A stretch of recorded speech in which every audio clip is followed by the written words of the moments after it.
Les mystères et surtout les inégalités du destin choquent la raison. Mais la parcelle de divin qui habite notre conscience proclame hautement que l'infinie justice réserve à chacun, au-delà de cette vie, une égalité absolue de devenir. Madame, Monsieur, bonsoir. Très heureux de vous retrouver ce jeudi 20 mars de l'an de grâce 2014 pour une nouvelle édition de Kiosque africain. Décrypter, analyser l'information traitée par nos confrères de la presse écrite africaine, c'est notre devoir. Et pour m'accompagner, Raoul Pépin Benabena. Bonsoir Raoul. Bonsoir Steve Josselingos, bonsoir également à nos téléspectateurs. Le devoir nous en appelle. Comme d'habitude, tout le monde le sait, la connaissance, le pouvoir et la nourriture de l'esprit, c'est tout simplement l'information. À la première une, c'est le quotidien burkinabé. Le pays, nous sommes là du côté de Ouagadougou. Retard dans le chronogramme de la présidentielle de 2015. Le pays nous apprend que cela suscite des réactions de la part des politiciens et acteurs de la société civile. En réalité, le président Blaise Compaoré, qui ne sort pratiquement pas de son silence, met tout un pays pratiquement dans le suspense. Parce que voyez-vous, d'après le calendrier électoral, qui prévoyait que les élections présidentielles auront lieu en 2015, effectivement, il devrait déjà avoir un certain nombre de choses qui devraient être en branle, notamment la révision du code électoral et bien d'autres choses, en ce moment devraient déjà être lancées. Mais face à cette crise sociale qui s'avère emporter tout le pays avec ces revendications de part et d'autre et ces démissions énormes au sein du principal parti au pouvoir, ça crée un certain laxisme qui ne permet pratiquement pas à la classe politique d'avoir une lisibilité sur le prochain calendrier électoral. Donc, ça fait que la classe sociale et même la classe politique s'interrogent. Les gens se posent des questions, la société civile se demande bien, est-ce qu'il y aura une élection en 2015. La classe politique qui veut exactement le départ de M. Blaise Compaoré se demande quelle est la carte que le président burkinabé va ressortir dans les prochains jours. Bref, c'est pratiquement le tourment total. Et le Burkina Faso reste et demeure dans le suspense. Donc cela signifie aujourd'hui qu'il n'y a aucun indicateur qui va nous prouver par A plus B qu'en 2015, il y aura réellement une élection présidentielle. En réalité, tout ce qu'on sait, c'est que l'élection présidentielle, conformément à la fin du mandat du président Blaise Compaoré, on doit absolument organiser une élection présidentielle en 2015. Ça, c'est ce qui est connu de toute la classe politique. Mais maintenant, quant à la mise en musique de cette élection qui devait être préparée depuis fort longtemps, il n'y a pas de lisibilité. Donc ça crée un certain branle-bras dans le corps, je voudrais dire le corps politique burkinabé et la société civile qui demeure très attentive face au mouvement de M. Blaise Compaoré qui visiblement est égal à lui-même. En tout cas, nous sommes aujourd'hui à la mi-mars 2014. On pourrait dire que presque moins de 10 mois déjà avant 2015. Donc normalement 2015 est une année électorale du côté du Burkina Faso. Mais depuis un certain temps, depuis des mois aujourd'hui, avec les tractations, avec tout ce que nous connaissons de la grogne populaire du côté du Burkina Faso, rien ne prévoit précisément qu'il pourra avoir une élection présidentielle en 2015. D'où cette inquiétude de cette classe politique et cette classe de la société civile qui se demande bien, est-ce que le Burkina Faso va remédier à sa démocratie dont on a toujours trop connu, parce que c'est quand même un pays, on dit le pays des hommes intègres. Donc, c'est des gens qui ont une moralité qui ne devrait pas être douteuse aujourd'hui. Le président Compaoré sait seul où est-ce qu'il veut amener le pays. Il connaît très bien le jeu qui va sortir à la dernière minute. En tout cas, lui seul sait à quel sein se vouer et surtout à quel jeu jouer. Raoul Pépin Benabena, vous qui vous occupez de cette actualité africaine, il faut également voir, est-ce qu'aujourd'hui, les partis politiques d'opposition burkinabés sont prêts pour l'élection en 2015? On trouve quand même une mobilisation de la part de certains partis politiques, notamment le MPP, qui a constitué un front pour essayer d'avoir en face une réplique à M. Blaise Compaoré si jamais il revenait pour les élections de 2015 mandat, parce que la Constitution ne lui permet pas. S'il en venait à modifier la Constitution pour revenir maintenant en 2015, il faut quand même trouver une opposition en face assez soudée et structurée. Donc, dans ce sens, quand même, les Burkinabés sont en train de travailler. Mais voyez-vous, il y a, comme on dit, il y a des brebis galeuses partout. C'est-à-dire, au sein de cette opposition même, il y en a encore qui sont des pions de M. Compaoré. Donc, le président du Burkina Faso, visiblement, va jouer son jeu. En tout cas, autre question également, Raoul Pépin Benabena. La semaine dernière, on s'est rendu compte d'une chose. Le président du Faso, M. Blaise Compaoré, a quand même rencontré les dignitaires traditionnels et religieux du pays. En fait, ils lui ont donné, comme on peut dire, son quitus pour un troisième mandat. Ça, c'est ce que les dignitaires religieux disent. Vous savez, les religieux savent très bien que le chef, ça ne se déboute pas. Le chef, ça ne se dénie pas. Le chef, on n'enlève pas un chef parce qu'il est une couronne de Dieu. Ça, il faut penser. Donc, les religieux ne sont pas des politiciens. D'ailleurs que la politique est interdite pour ce qui concerne la religion. Mais les religieux ne peuvent qu'aller dans le sens de celui qui est là. Ça veut dire apporter leur appui au pouvoir en place. Sinon, vous ne pouvez pas être des faiseurs de la paix et redevenir demain des opposants.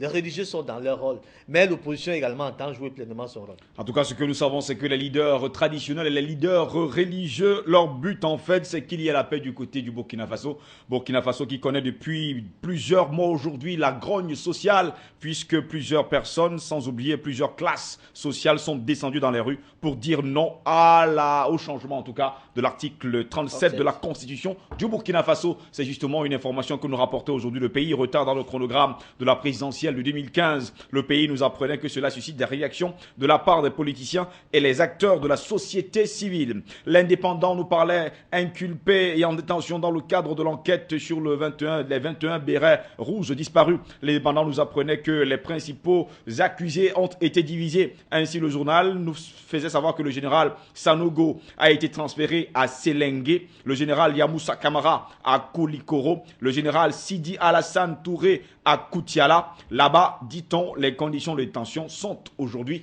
acceptables. En réalité, il ne s'agit pas des conditions de détention qui doivent être favorables aux parts, c'est qu'il faut interdire ces trois personnalités d'être ensemble parce qu'elles peuvent, n'est-ce pas, concéder un plan pour leur permettre d'avoir une défense harmonie et peut-être échapper à la peine qui leur est désormais inculpée parce que, voyez-vous, c'est des personnalités qui sont directement impliquées dans cette affaire de disparition des bérets verts, des bérets rouges, parce qu'eux-mêmes, c'est des bérets verts. Alors, il faut remarquer que M. Sanogo, qui était d'ailleurs le putschiste, vous vous en souvenez, c'est lui qui fait partie pratiquement ATT du pouvoir.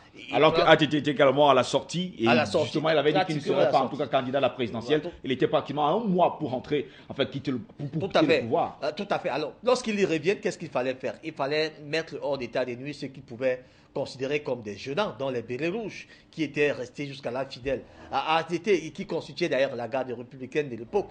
Donc, M. Sanogo est entré dans cette mutinerie qui n'a pas donné de nom et il était accompagné par toute une armée. Regardez ceux qui sont en train d'être pris. Vous avez là le chef d'état-major particulier de M. Ibrahim Boubacar Keïta. Vous avez là le général, le chef d'état-major des armées du Mali qui se retrouve dans cette affaire. Vous avez Sanogo lui-même qui a quand même un statut de l'ex-chef d'état pour avoir fait un pouce. Et surtout ex-général également. Voilà, vous comprenez donc que c'est fort et on ne pouvait pas, pour les besoins, pour élucider un peu l'enquête, pour ramener les choses, pour faire ressortir la vérité, on ne pouvait pas courir le risque de garder ces trois personnalités dans une même prison parce qu'il y avait de fortes chances que cela se voit constamment et pourquoi pas colmater encore un autre coup depuis la prison parce que c'est possible, c'est quand même des hommes de guerre, c'est des gens qui savent très bien comment faire pour y arriver. Donc, il était de bon ton de les séparer pour la manifestation de la vérité. Il ne faut pas également oublier que le capitaine Moussa Aya Sanogo est quand même l'auteur de tous les problèmes que connaît aujourd'hui le Mali. Parce qu'il faut préciser par ailleurs que c'est lui qui a mis le Mali carrément à genoux. On ne faut pas également oublier le problème des bérets verts qui sont également morts. Oui, il y a eu pratiquement l'un de ses bras droits. On a même estimé que c'est celui-là qui faisait ces sales besognes qui a été retrouvé enterré dans son propre domicile. Ça veut dire que M. Sanogo s'est arrangé à le tuer et l'enterrer chez lui. Lorsqu'on est allé trouver cela, on s'est rendu compte que c'était un béret vert et après des enquêtes, on s'est rendu compte que c'était son bras droit. C'est-à-dire que l'homme a tout fait. On se demande bien, M. Sanogo voulait distraire les preuves. Malheureusement, il est pris dans sa course. En tout cas, lui qui faisait la pluie et le beau temps aujourd'hui a été transféré en tout cas dans une autre prison. Selon le journal malien L'Indépendant, le général Sanogo a été transféré à Sélengue, le général Yamoussa Kamara à Koulikoro, le général Sidi Alassane Touré à Koutiala. Eh bien, c'est justement ce que nous rapportait le quotidien malien L'Indépendant dans sa parution de ce jeudi. Kaloum Presse, nous faisons un clin d'œil à notre ami Eli Ounia Kamara, commandant Resco limogé. Ses propos controversés ont-ils eu raison de lui? C'est la grande interrogation de nos confrères. Le journal nous apprenait que la décision du professeur Alpha Condé survenue hier a surpris plus d'une personne. Eh bien, Sourila Sorel Kamara est le nouveau gouverneur de Conakry. Justement, on en parlait il y a quelques jours aujourd'hui. Et il y a quelques jours, on se demandait bien quel était le ton qu'annonçait déjà ce fameux commandant Sékou Lesco Camara, qui malheureusement a été remercié très rapidement. Qui disait en tout cas qu'en 2020, il pensait déjà à un troisième mandat de M. Alpha Condé. On se demande bien quelle est la comédie qu'il essayerait de jouer. Alors, lui qui est remplacé aujourd'hui par un certain Soriba Sorel Camara, qui était secrétaire général du ministère de l'élevage. Il part de là pour être aujourd'hui le gouverneur de la ville de Conakry. Mais quant à monsieur, notre ami Sékou Lesco Camara, qui est quand même notre ami, il faut le dire, on se demande bien si ce ne sont pas ses propos très excellents, ces propos pleins de zèle. À l'endroit du chef de l'État guinéen. Il apporte finalement. Rappelez-vous, il avait dit ceci, tout manifestant contre le délestage électrique lors du séjour du roi Mohamed VI en Guinée pouvait dire au revoir à sa famille. Ça, c'est ce il s'était dit. Alors, il revient encore plus tard pour dire, le week-end dernier, pour dire, ébloui par les femmes, il a laissé entendre que la bataille pour le deuxième mandat était déjà gagnée et que le troisième mandat était même déjà en vue. Donc, il a demandé à la forêt de préparer déjà le troisième mandat et en oubliant que M. Alpha Condé n'avait même plus droit à un troisième mandat. Finalement, trop de zèle tue le zèle. Trop de zèle tue le zèle. Vous comprenez donc que c'était une espèce de comédie que M. Alpha Condé n'a pas pu céder parce qu'il s'est dit, j'ai besoin des gens qui dansent, mais pas comme celui-là. En tout cas, d'un côté, il est menaçant. D'un autre côté, il a plutôt besoin de calculer déjà l'an 2020 pour pouvoir mieux se placer. On s'est rendu compte que c'est quelqu'un qui préservait ses intérêts. Ça, c'est clair. Exact. Il jouait à la machine du chef de l'État pour préserver ses intérêts. Mais malheureusement, il a joué le mauvais griot. Et malheureusement, ce griot a été limogé, comme nous rapportait Kaloum Presse. Commandant Resco, limogé, ses propos controversés. Ont-ils eu raison de lui? C'était la grande interrogation de nos confrères de Kaloum Presse. Le journal nous apprenait déjà ce jeudi que la décision du professeur Alpha Condé, survenue hier, mercredi, a surpris plus d'une personne. Soriba Sorel Camara est le nouveau gouverneur de Conakry. C'est la grande information qui faisait les colonnes du quotidien guinéen Kaloum Presse. Equila Africa, Turkish Airlines aurait livré des armes au Nigeria selon Equila Africa. Il s'agit d'une révélation des écoutes téléphoniques. Ces armes selon Equila Africa seraient destinées au groupe inconnu au Nigeria où le gouvernement s'attelle à mettre fin à la menace des Boko Haram. Alors on va dire que c'est un enregistrement téléphonique qui a été publié à travers YouTube. Depuis pratiquement mardi soir. C'est un membre de l'équipage je crois, Turkish Airlines, voilà, cet avion, bien qui sûr. était face à l'un des conseillers du Premier ministre et il se demandait, il avait pratiquement des remords parce qu'il a dit qu'il venait de livrer des armes au Nigeria et il a peur si ces armes vont être utilisées soit pour tuer les musulmans ou bien les chrétiens. Donc, il se fait des remords et il se sent pratiquement coupable. Et vous savez que les écoutes, c'est déjà devenu une affaire en Europe où... Une grande écoute déjà, on sait également dans ce sujet qui a déjà introduit aujourd'hui l'ex-chef d'État français Paul-Stéphane Nicolas Sarkozy, qui aujourd'hui va forcément répondre de ses actes devant la justice. Voilà, vous savez que M. Erdogan, lui également, qui est comme le premier ministre turc, depuis il est très entraîné dans les contesté, dans les affaires de corruption et bien d'autres tous ces derniers temps. Il estime que c'est encore un autre coup qu'on est en train de... On se rappelle déjà que les Turcs sont descendus dans les rues pour demander en tout cas sa démission, mais depuis lors, le Premier ministre turc... Il demeure parce qu'il est trop puissant, paraît-il. Recep Tayyip Erdogan est toujours là. Il est très puissant, paraît-il. Et il dit d'ailleurs qu'à travers ses écoutes ou alors cette déclaration, on est encore en train de chercher sa tête, que ça sera lui qu'on est en train de chercher derrière cette affaire. Dont la Turquie n'a jamais livré ni des armes en ce moment, ni ces derniers mois, ni mais dans son pays, ni même dans les pays voisins où les armes ne sont jamais sorties de la Turquie. Ça, c'est ce que M. Erdogan pense croire. Mais qu'est-ce qui s'est passé justement ? Et pourtant, nous avons un membre de l'équipage qui dit qu'il a peur. Il dit ceci: je ne sais pas si ces armes vont tuer les musulmans ou les chrétiens. Je me sens coupable. Mais alors que M. Erdogan nous dise donc clairement, si c'est un autre montage, quelqu'un peut donc se passer pour aller dire des choses pareilles, pour endosser demain des peines de prison aussi lourdes? Non, je ne pense pas. Ça peut également être le cas que le président, en fait le Premier ministre turc n'est pas au courant en tout cas de cette affaire. Oui, mais lui, il défend Mordicus. Ce qui est surprenant, il défend Mordicus que les armes ne sont jamais sorties de son pays. Ça, c'est très ni hier, ni aujourd'hui, ni après. Ni aujourd'hui, ni il y a quelques jours, ni avant. Même, ça dit que Turkish Airlines, qui est aujourd'hui, dont l'État détient pratiquement 49% des actions, il estime que l'avion n'a même pas fait des escales dans les pays voisins pour porter ce qu'on appelle les armes. Donc ça, c'est une fausse histoire qu'on est en train de remettre encore sur son dos. En tout cas, comme le disaient nos confrères de Kila Africa dans sa parution de ce jeudi, Turkish Airlines aurait livré des armes au Nigeria. Selon Kila Africa, il s'agit d'une révélation des écoutes téléphoniques. Ces armes, selon nos confrères, seraient destinées au groupe inconnu au Nigeria, où le gouvernement s'attelle à mettre fin à la menace de Boko Haram. Alors Steve, on peut quand même se poser cette question. Oui. Le Boko Haram fait comment pour avoir aussi un armement assez lourd? Donc, Turkish Airlines peut, comme ça, en train de se céder une voie, une ouverture peut-être pour démanteler un réseau très fort de distribution des armes à ce Boko Haram qui non seulement persiste déjà au Nigeria, mais attaque aussi les frontières. Raoul Pépin Benabena, nous savons également que la douane nigériane est quand même très pointilleuse en matière d'entrée d'armes dans son pays. On ne saurait dire que les armes ont été livrées dans un avion de Turkish Airlines et sont arrivées dans un aéroport du Nigeria. C'est quand même quelque chose qu'il va falloir vérifier encore dans les jours. En réalité, vous comprenez donc qu'il y a un réseau à démanteler. Et c'est Turkish Airlines qui aujourd'hui a quand même transporté des armes, même si M. Erdogan pense que c'est faux.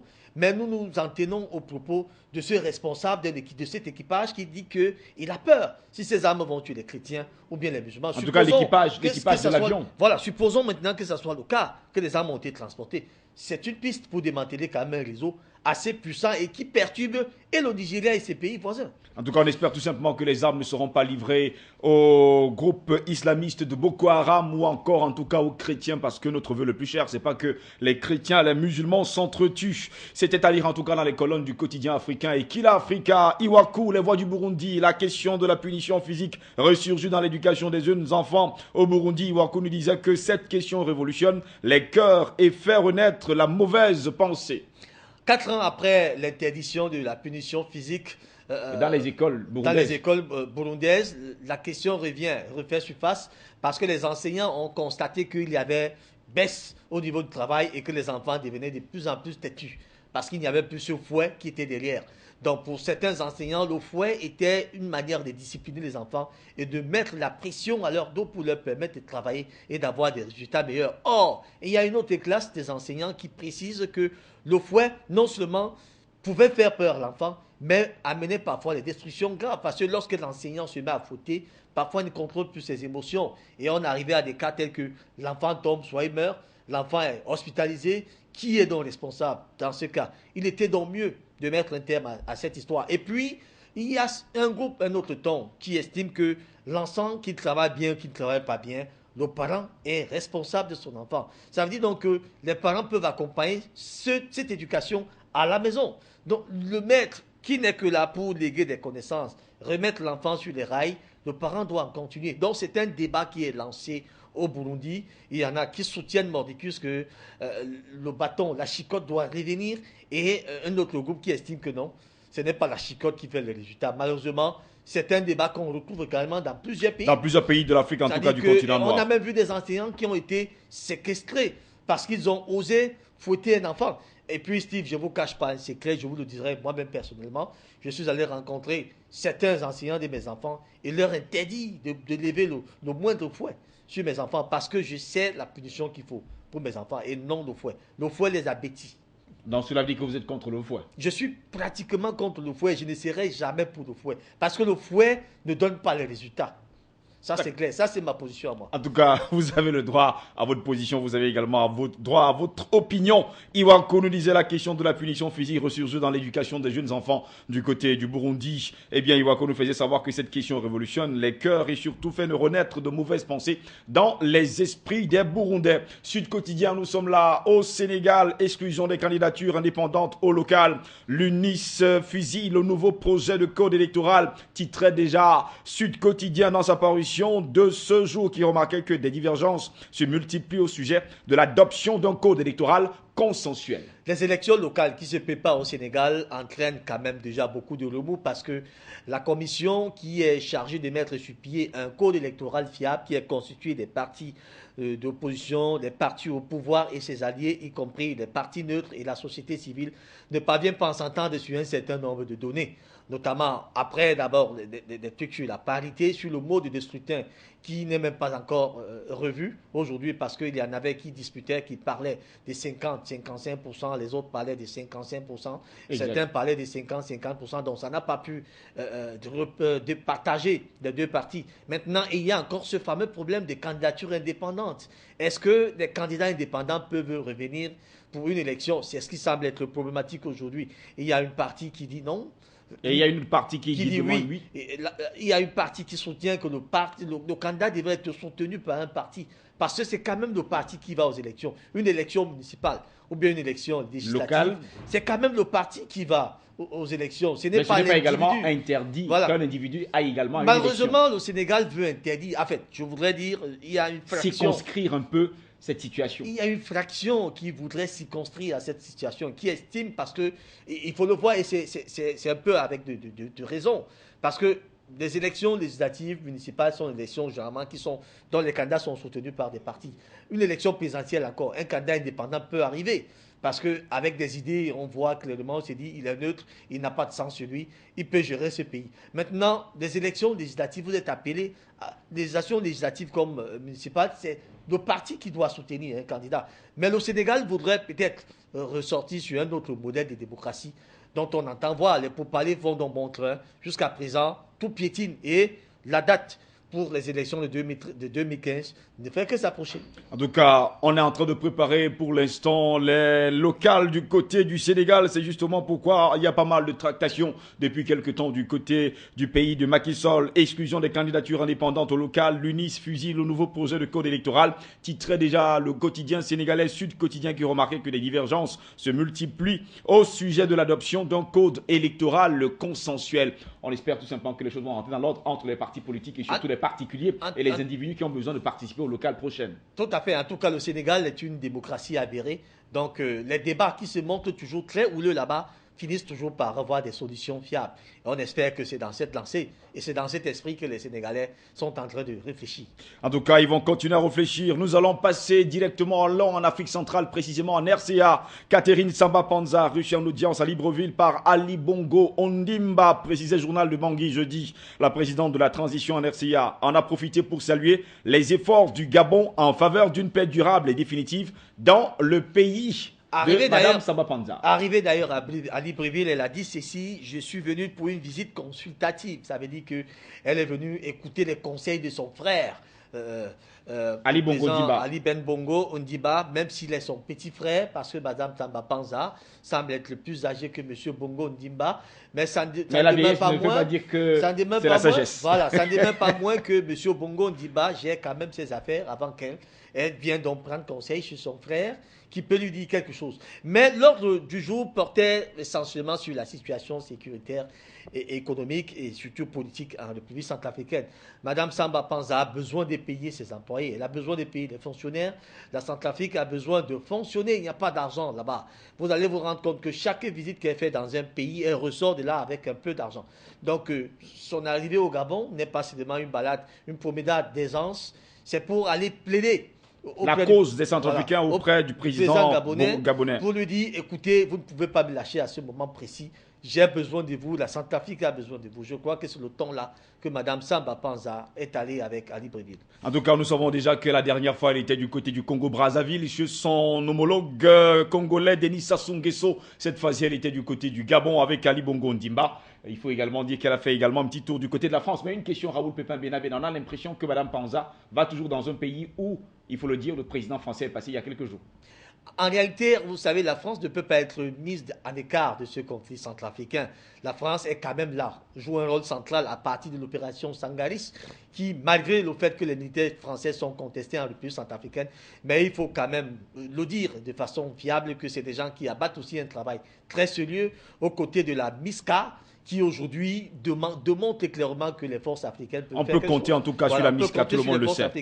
Mais la France ne veut pas lâcher l'Afrique. La France demeure un partenaire très sérieux pour l'Afrique, même si cette France donne des coups bas parfois aux Africains. C'est un mariage qui ne sera pas séparable aujourd'hui. Mais rappelons quand même ce que je voudrais attirer votre attention. Vous allez constater que de Tchadja jusqu'à Samba Panza, personne n'a songé faire un tour du côté du Cameroun. On se demande qu'est-ce qui se passe? Le Cameroun, qui était censé jouer un rôle central dans cette crise centrafricaine, demeure dans son mutisme total. Mais rappelez-vous également que lors du sommet de la CIMAC... C'est vrai que quand même le général, celui qui dirige les troupes de la MISCA en République centrafricaine, est un Camerounais, mais on attend voir la haute diplomatie camerounaise. Il faut également préciser, Raoul Pépin Bena, lorsque M. Dotodia a pris le pouvoir du côté de la Centrafrique par les armes, le Cameroun n'a jamais adoré cela, n'a pas aimé cela, et justement pourquoi il n'avait pas été appelé lors de la dernière assise. Non, même si le Cameroun, les présidents de la CIMAC du côté de Yaoundé. Le Cameroun a même été appelé, ce que M. Biya a dit qu'il ne pouvait pas s'asseoir avec des assassins. Exactement. Des gens qui ont pris le pouvoir d'une part. Et ça lui a donné raison aujourd'hui. Ça lui a donné raison. Ça lui a donné raison. Parce que lorsque vous regardez la situation en République centrafricaine, franchement dit, c'était que des assassins qui sont venus détruire un peu.